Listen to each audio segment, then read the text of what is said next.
Bom, então, hoje a entrevista de hoje do ciclo de entrevista do IMEC é com a juventude, quer dizer, vamos falar com o professor Benilton de Sá Carvalho, que é um professor muito jovem e trabalha em estatística com medicina, estatística com biologia. Não quero dizer exatamente estatística aplicada à medicina, porque isso parece muito instrumental, vamos dizer estatística com medicina, com biologia.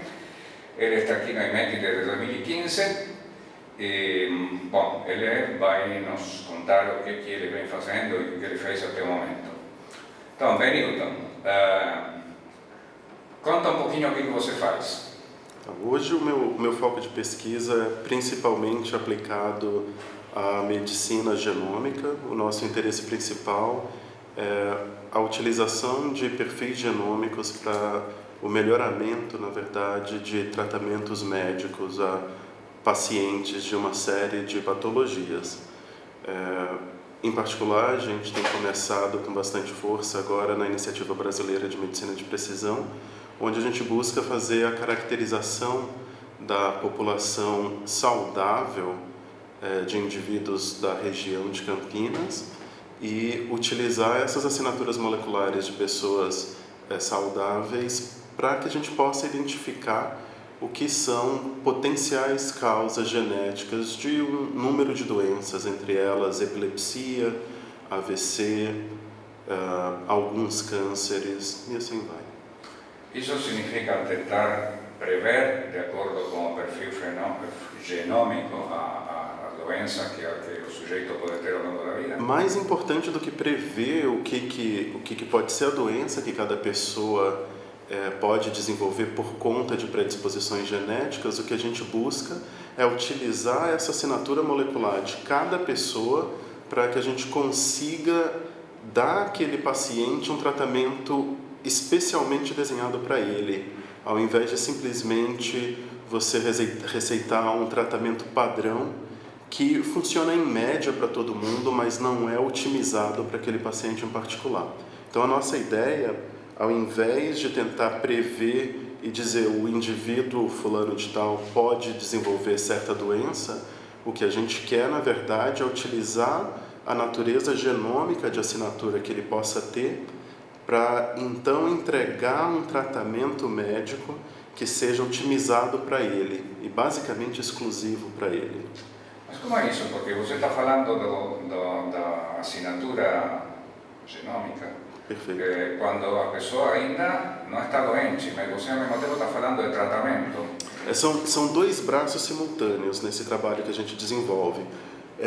Para eu poder trabalhar com a equipe médica e fazer uma sugestão de tratamento clínico, de fato, para um dado paciente, eu preciso entender não apenas quais são as mutações, quais são as variações genômicas que aquele indivíduo tenha, mas eu preciso também ser capaz de caracterizar o que eu esperaria na população de indivíduos saudáveis. Então eu tenho que caminhar com esse estudo em dois braços simultâneos, um onde eu tenho indivíduos que não desenvolvem doenças em particular, vamos dizer, pessoas relativamente saudáveis, e um segundo braço que é o paciente em particular que vem até o consultório buscando atendimento. E o que a gente busca fazer dessa maneira é entender, por exemplo, o que são esse conjunto de alterações que as pessoas saudáveis levam e o que são os conjuntos de alterações genômicas que o indivíduo afetado também possui, e a gente busca encontrar o que são as diferenças entre esses dois conjuntos. O que a gente quer olhar no fundo é o seguinte: as alterações que as pessoas saudáveis têm, existem alterações que são completamente esperadas na população saudável. Essas alterações devem também existir para esses indivíduos que são afetados. E a nossa intuição é buscar remover quais são essas alterações genômicas que não causam males, porque são alterações completamente esperadas na população, e separar isso de mutações que possam trazer, por exemplo, doenças. E o escopo desse trabalho que a gente faz costuma ser até um pouco mais amplo do que simplesmente caracterizar a genética da doença, porque o que começa a acontecer e tem sido a cultura de desenvolvimento de ciência em vários centros de pesquisa no mundo é o seguinte: as pessoas respondem de forma diferente a tratamentos, ao mesmo tratamento. Em particular, o que acontece? O exemplo mais trivial que a gente tem é você buscar, por exemplo, um grupo de 10 pessoas e você pergunta para essas pessoas o que é o medicamento que cada uma delas toma, por exemplo, para dor de cabeça. Algumas delas vão dizer eu prefiro tomar dipirona, outras vão dizer eu prefiro tomar paracetamol, outras vão dizer a minha dor de cabeça só passa se eu tomar dipirona combinada com cafeína. Né? E isso não quer dizer que o medicamento A seja necessariamente melhor do que o medicamento B, que seja necessariamente melhor do que o medicamento C. Isso quer dizer que potencialmente existe uma combinação de assinatura molecular em cada um desses pacientes que faz com que o organismo daquela pessoa responda melhor a uma certa combinação.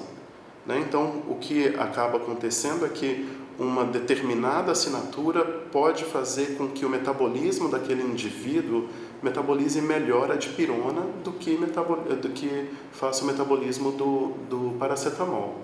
Então, o que a gente tem buscado com essa iniciativa é buscar estratégias onde a gente possa identificar essas assinaturas para que eu possa modificar o tratamento que vai ser aplicado a cada uma dessas pessoas.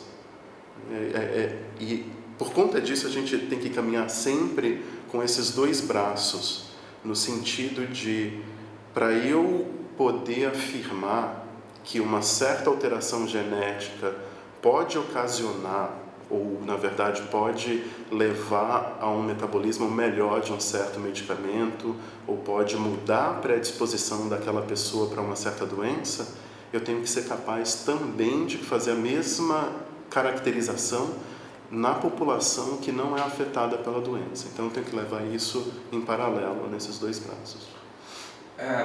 Como é seu dia a dia como pesquisador? Porque eu ouço falar você e você me parece um pesquisador médico, digamos assim, mas você é um estatístico. Sou estatístico. Como é seu dia a dia? Essa é uma pergunta bastante difícil. Ao longo da minha carreira foi relativamente difícil eu conseguir fazer essa ponte entre a estatística e a medicina, na verdade. As minhas atividades começaram ainda no fim dos anos 90, com bioestatística, quando a professora Eudete retornou ao departamento. Em 2003 eu saí para um doutorado, também em bioestatística, pela Universidade de Johns Hopkins. E o programa de doutoramento na Johns Hopkins em bioestatística caminha lado a lado com o programa de medicina também. Então, uma boa parte do meu programa foi intercambiado entre essas duas unidades. E era parte do nosso cotidiano, na verdade, incluindo, por incrível que pareça, incluindo as várias qualificações de doutorado que a gente tinha ao longo do programa, você ser capaz de fazer a ponte entre a parte quantitativa e a parte clínica. Então, por exemplo, toda banca pelas quais eu fui avaliado durante o doutorado tinham, em média, 5 membros. 2 desses membros eram da bioestatística, mas o restante era membros da comunidade clínica, de fato. E a gente tinha que fazer muito esse exercício de como é que eu traduzo, por exemplo, a interpretação de um certo coeficiente de regressão para alguma coisa que seja palatável para o médico, de forma que ele possa pegar aquela interpretação e transformar em tratamento. Então, nesse entremeio, durante o meu programa, foram 5 anos intensos desse treinamento para fazer essa ponte. Eu também tive a oportunidade de trabalhar numa empresa de biotecnologia, onde dentro do grupo eu era o único estatístico e eu estava cercado de biologistas moleculares, de médicos oncologistas, de desenvolvedores de software, e a gente tinha que fazer esse exercício constante da tradução entre essas duas coisas. Depois disso, eu tive a oportunidade de fazer um dos meus pós-doutorados na Universidade de Cambridge, na Inglaterra, dentro do departamento de oncologia. E o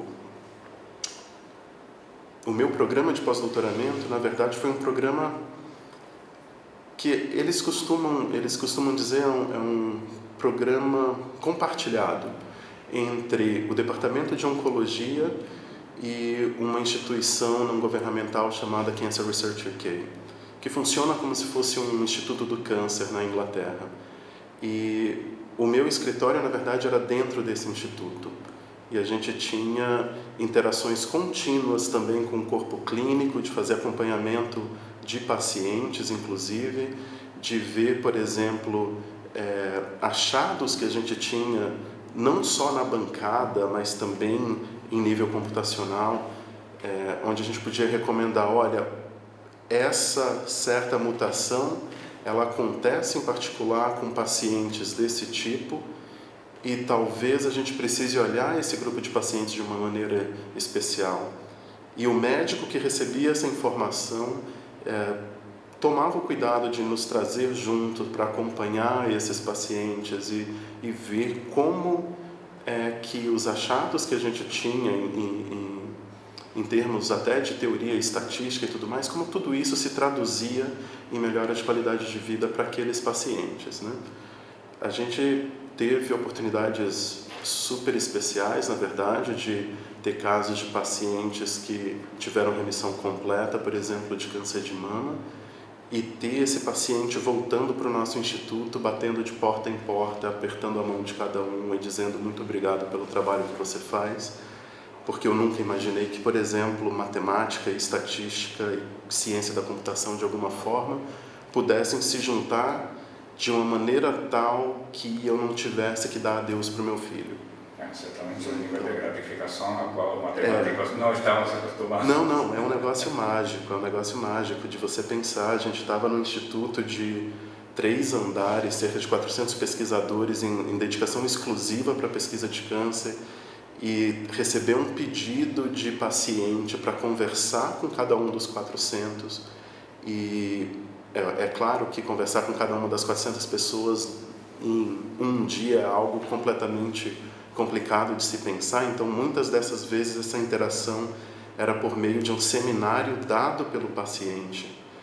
E você terminar aquele seminário, o paciente está agradecendo e você tem 400 doutores e pós-doutores em estatística, computação, biologia, oncologia, medicina em prantos, né, dentro de um auditório. É um negócio muito mágico. E depois disso, depois desses 3 anos na Inglaterra, eu tive a oportunidade de voltar para o Brasil e eu voltei para a Faculdade de Medicina aqui na Unicamp, e a gente trabalha, que é o grupo com quem eu mais colaboro mesmo aqui dentro da universidade, a gente trabalha muito especificamente no desenvolvimento de medicina de precisão dentro do contexto particular de neurogenética. Então, esse grupo acompanha... Esse projeto Brain. Esse é o Brain, de fato. Esse é o CEPID Brain. E dentro do CEPID, o subgrupo com quem eu mais trabalho é o grupo liderado pela doutora Ícia, e a gente faz acompanhamento de... Ícia Sendes. Ícia. Ela faz acompanhamento junto com o Dr. Fernando de pacientes de epilepsias de diversos tipos e também AVCs. E o que a gente tem buscado dentro dessa força-tarefa, por assim dizer, é fazer essa caracterização que eu mencionei logo no começo, de buscar entender como funciona a parte da paisagem genômica de indivíduos saudáveis dentro da nossa população e como essa paisagem se difere da paisagem, por exemplo, de indivíduos que sofram de epilepsia. E buscar identificar essas ligeiras mudanças dentro dessas paisagens, como é que elas atuam? Elas atuam, por exemplo, com um efeito causador, por exemplo, no momento de epileptogênese, ou de repente ela funciona como algum ativo no metabolismo de certos medicamentos, né? E esse é uma dor, vamos dizer assim, que os pacientes de epilepsia no mundo inteiro sofrem, de que a refratariedade da doença, o fato de a pessoa não responder ao medicamento, essa característica tem uma prevalência bastante alta, né? Então, existem pacientes que vêm ao hospital a cada 3 meses, por anos e anos e anos, e no fim desses vários anos, às vezes são 5, às vezes são 10, às vezes são 15 anos, o médico responsável ainda não conseguiu encontrar uma combinação de medicamentos que seja de fato efetiva para o tratamento da doença. E note, aqui a gente não está falando necessariamente de cura da epilepsia. Você pega um paciente que tenha, por exemplo, 4 crises num dia, 5 crises num dia, e se você conseguisse reduzir esse número de crises para 1, isso já seria uma melhora de magnitude impensável para esse paciente, mas apesar disso a gente não está falando necessariamente de cura, né? É óbvio que esse é um dos alvos que a gente tem, mas a gente vai conseguir chegar nisso em baby steps, né? A gente precisa fazer isso de forma paulatina e tentar entender o mecanismo da doença de uma maneira mais organizada para poder oferecer algo que volte para a comunidade de uma maneira mais efetiva. Então, a minha rotina aqui dentro da Unicamp em particular é essa de ficar entre a minha sala de aula em particular em termos de estatística, mas eu também gerencio o Laboratório de Biologia Computacional e Bioestatística, que hoje é uma iniciativa conjunta da Faculdade de Medicina e do próprio IMEC. E dentro desse laboratório que a gente busca desenvolvimento de ferramentas, de metodologias estatísticas que facilitem essa comparação entre as diversas paisagens genéticas que a gente possa estar olhando, né? E os resultados disso são dos mais variados e a gente tem tido coisas inimagináveis, vamos dizer assim,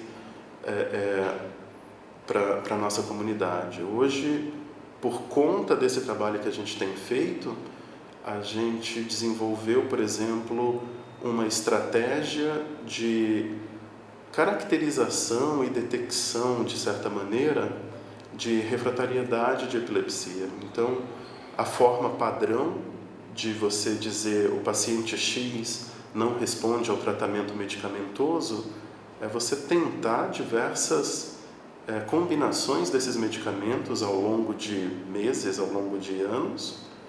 E no começo desse ano a gente teve um artigo publicado onde a gente usa técnicas estatísticas de última geração, de fato, onde a gente faz combinação de informações de alta dimensionalidade. Eu estou falando de fazer o tratamento de dados onde a minha dimensão de dados é da ordem de 600.000 observações por indivíduo.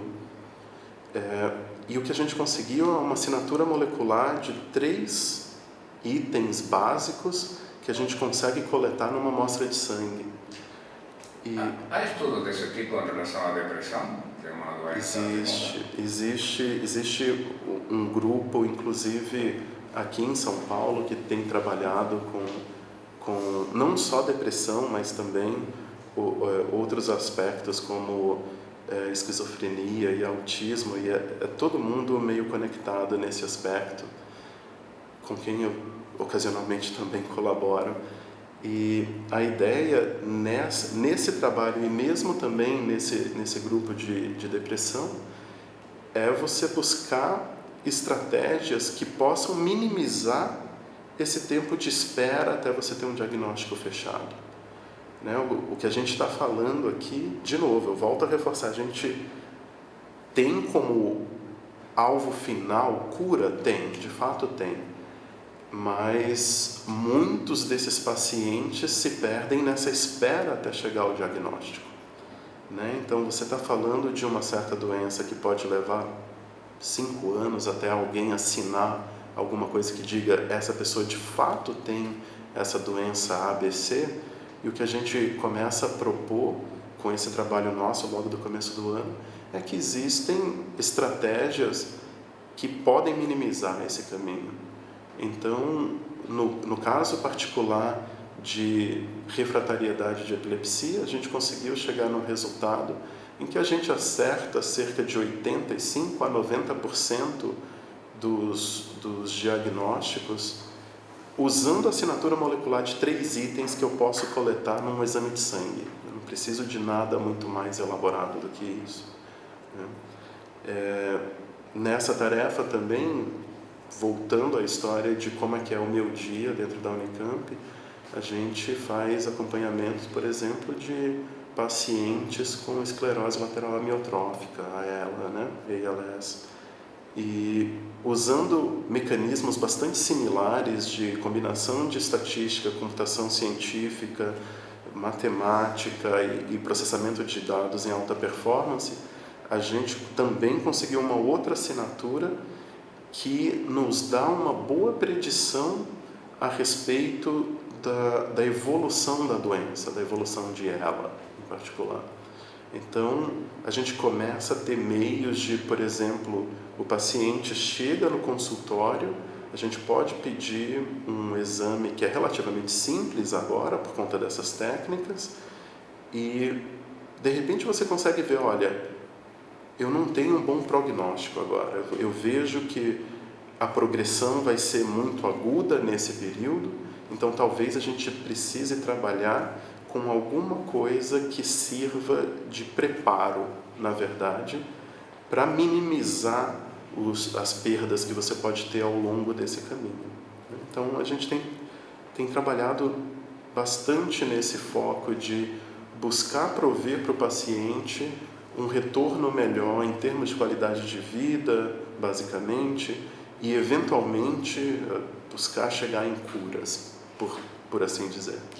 Ok, tenho outra pergunta para você, que é a seguinte. Nós temos aqui no Instituto um curso de matemática, um curso de matemática aplicada e um curso de estatística. O que você tem a dizer para os estudantes desses cursos em relação a um possível trabalho conectado com o que você faz? Faltam mãos. Eu tenho dados o suficiente, eu tenho problemas científicos suficiente para dizer que eu não dou conta de fazer tudo sozinho. Foi-se esse tempo, de fato. No meu grupo em particular, eu sinto falta, eu tenho a necessidade de profissionais que sejam, de fato, interessados em atividades multidisciplinares e estejam dispostos a trabalhar nessa ponte.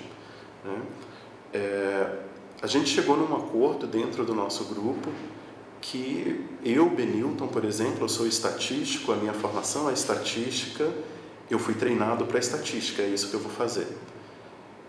Ao mesmo tempo, eu preciso, por exemplo, de pessoas que façam código de computador, que façam algoritmos, que implementem coisas de maneiras mais eficientes, para as quais eu posso sugerir a minha expertise, eu posso dizer, eu preciso que isso funcione dessa maneira, mas a expertise de fazer aquilo funcionar num prazo finito é de um cientista da computação. Eu não vou gastar o meu tempo, não que não seja importante, é porque eu não tenho mesmo condições de pegar o meu tempo, aprender todos esses detalhes de ciência da computação para eu próprio fazer. Então, eu preciso, por exemplo, de alguém da ciência da computação. Hoje a gente tem 2 pessoas da ciência da computação dentro do grupo, ainda assim não é suficiente. Ao mesmo tempo, quando eu proponho alguma metodologia estatística, por exemplo, para fazer essa filtragem, identificar quais são essas mutações que podem ser responsáveis por medicamento X não funcionar, por exemplo, para um certo paciente, eu proponho uma metodologia estatística, os meninos da ciência da computação me ajudam na implementação desse algoritmo, ele me dá um resultado, mas a interpretação clínica disso, apesar de eu entender minimamente a respeito, a interpretação clínica não pode ser feita por mim. Então, eu tenho, por exemplo, uma geneticista no grupo, eu tenho uma outra médica que também me ajuda em toda essa interpretação e como tudo aquilo se transfere para o paciente. Agora, a gente está, de fato, numa nova era em termos de informação. né? Eu lembro que no período que eu comecei a faculdade aqui, lá em 1997, um conjunto de dados absurdamente grande para as coisas que a gente trabalhava naquela época tinha 50 observações, 100 observações, né? Hoje, os conjuntos de dados que eu recebo, à medida que o sequenciador termina de processar e fazer o sequenciamento de DNA dos meus indivíduos, sejam eles pessoas saudáveis, sejam eles indivíduos afetados por alguma doença, os arquivos que eu recebo dessa máquina são arquivos de 2, 3 terabytes, né? O meu desktop consegue processar, mas o meu laptop, por exemplo, eu não tenho condições sequer de gravar o arquivo no meu laptop, porque eu não tenho espaço suficiente, né? Então, com toda essa massa de dados que a gente tem que processar, eu preciso de cada vez mais mão de obra e cabeças pensantes de verdade que me ajudem a pensar nessa nova era, onde eu não fui treinado de fato, mas nessa nova era que a gente vive, como é que eu posso processar essas coisas, todos esses dados de maneira... Aqui, entre nossos alunos de estatística, matemática aplicada, você encontra vocações para fazer isso? Encontro. E eu acho que um dos problemas sérios que eu identifico em boa parte dos potenciais candidatos é o fato de eu apresentar as coisas com que eu lido dentro da medicina e ele falar assim, olha, isso não é para mim porque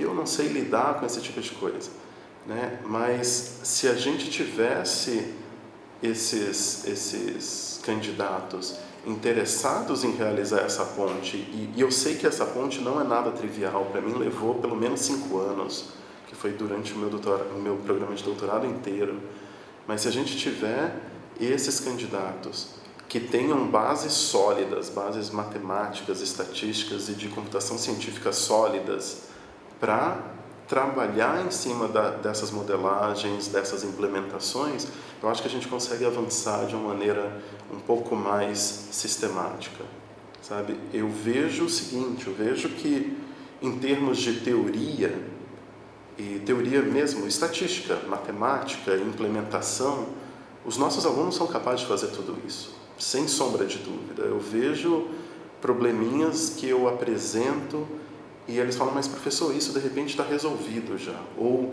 eu tenho uma ideia melhor de como resolver isso. E isso é por conta de diferenças de geração, na verdade, no sentido de eles vivem numa geração em que a calculadora deles é muito mais potente do que todo o sistema computacional que foi utilizado para o primeiro homem ir para a Lua, né? E eles têm toda essa tocada de como manusear esse tipo de informação e tudo mais. E, apesar disso, existe esse temor de tentar ligar toda essa teoria que eles conhecem com a parte prática, de fato, né? Eu acho que é só temor, de fato. Muito da teoria que eu precisaria, por exemplo, para implementar várias das coisas, os nossos alunos já têm. E boa parte do trabalho seria fazer essa transição, sabe? E eu tenho um exemplo lindo que aconteceu dentro do nosso grupo, na verdade. Há pouco mais de 2 anos, o que aconteceu, eu recebi um aluno do ensino médio que veio me pedir a oportunidade de estagiar no laboratório. E eu pensei, né? Poxa, a gente deve ter coisas que o pessoal do ensino médio possa se interessar. Então eu apresentei para ele um problema que a gente tinha. O problema era o seguinte: para fazer identificação de mutações em organismos humanos, em indivíduos, sejam eles saudáveis ou afetados, a gente tem uma série de procedimentos estatísticos de alta complexidade que devem ser executados. Essa tarefa leva cerca de 24 a 30 horas de processamento em um computador de alta performance, na verdade, não simplesmente um desktop ou um laptop, mas num computador de alta performance. E eu sabia que esse aluno tinha bastante interesse nos métodos computacionais que estivessem envolvidos com essas atividades.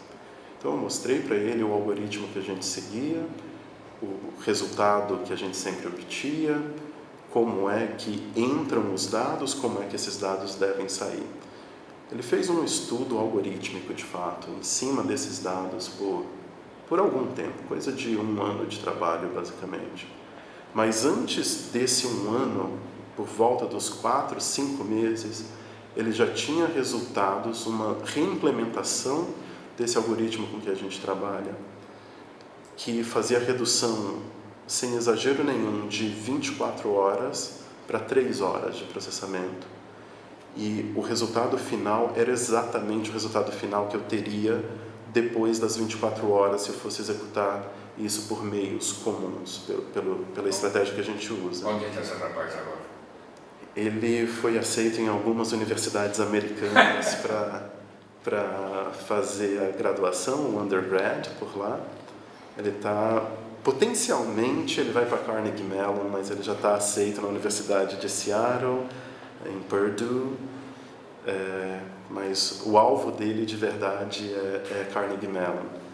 E esse trabalho, a gente já desenvolveu esse trabalho, apesar de a gente estar falando de algo que foi executado por um aluno de ensino médio, a gente já executou tudo isso dentro do escopo do CEPID.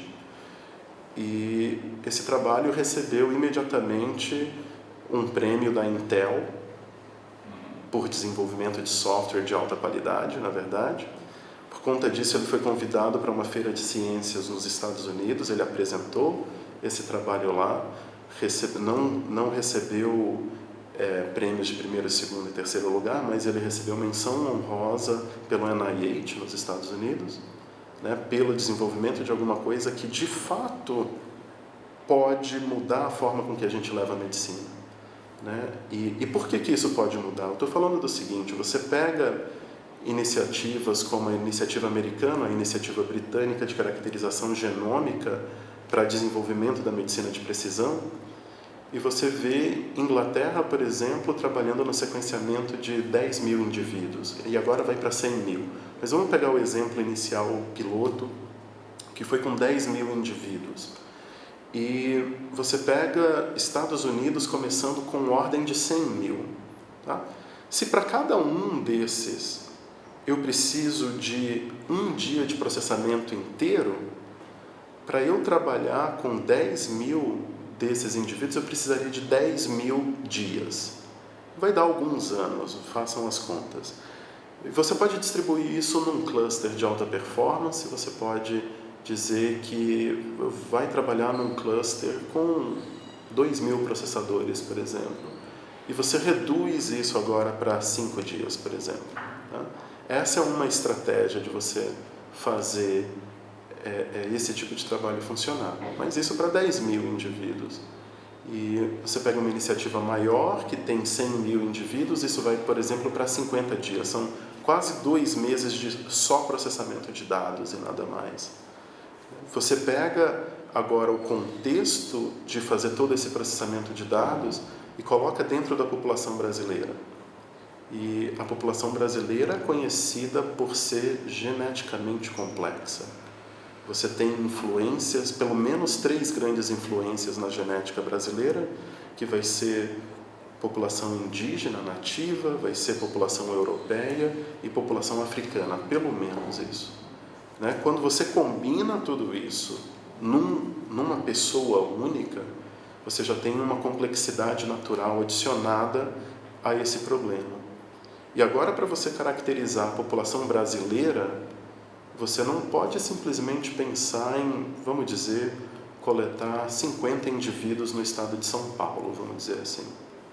Né? Porque 50 indivíduos do estado de São Paulo, talvez você não capture todas as nuances indígenas que o nosso genoma esconde. Se você trabalhar com indivíduos, por exemplo, apenas da Bahia, você também corre esse risco de não capturar todas as nuances indígenas. E aí você pode começar a perder também algumas das nuances europeias, por exemplo. E a gente começa a ter toda essa complexidade. E o problema com que eu estou falando é o seguinte: você vai falar de trabalhar com 100 indivíduos, 1.000, 5.000 indivíduos brasileiros, e para cada um deles você precisa de um dia de processamento, se as coisas fossem, aspas, lineares, bonitinhas como a gente espera que seja, que não vai ser, a gente não consegue terminar essas coisas em tempos finitos. Eu começo a ter problemas do gênero, eu tenho uma ideia linda em termos de metodologia, de prover um melhoramento de tratamento para um certo paciente, e quando esse paciente chega, eu não consigo retornar exames para ele num prazo que seja útil para o tratamento dele. Então, quando a gente faz uma redução de 8 vezes, por exemplo, do tempo de execução de alguma coisa, como foi de 24 para 3 horas, o que eu estou falando é que dentro das nossas capacidades computacionais, em particular dentro da Unicamp, eu deixo de processar X indivíduos genômicos, vamos dizer assim, unidades genômicas de pacientes e de pessoas saudáveis, para processar 8x. E a habilidade de processar 8x está diretamente ligada à qualidade de serviço médico que a gente vai ser capaz de entregar, está diretamente relacionada à melhora de qualidade de vidas desses indivíduos e está, obviamente, ligada ao nosso próprio desenvolvimento científico. E novamente, a gente tem pessoas com know-how, mas a gente precisa também desse esforço de fazer toda essa ponte. E, assim, nós, oficialmente nós somos a primeira instituição em toda a América Latina a levantar um projeto como esse. Então, eu acho que é uma oportunidade ímpar que a gente tem aqui de se manter à frente e traçar todo esse caminho de medicina de precisão, mas para fazer a medicina de precisão funcionar, eu preciso, sem sombras de dúvidas, de todas as coisas de teoria, estatística, matemática e computacionais.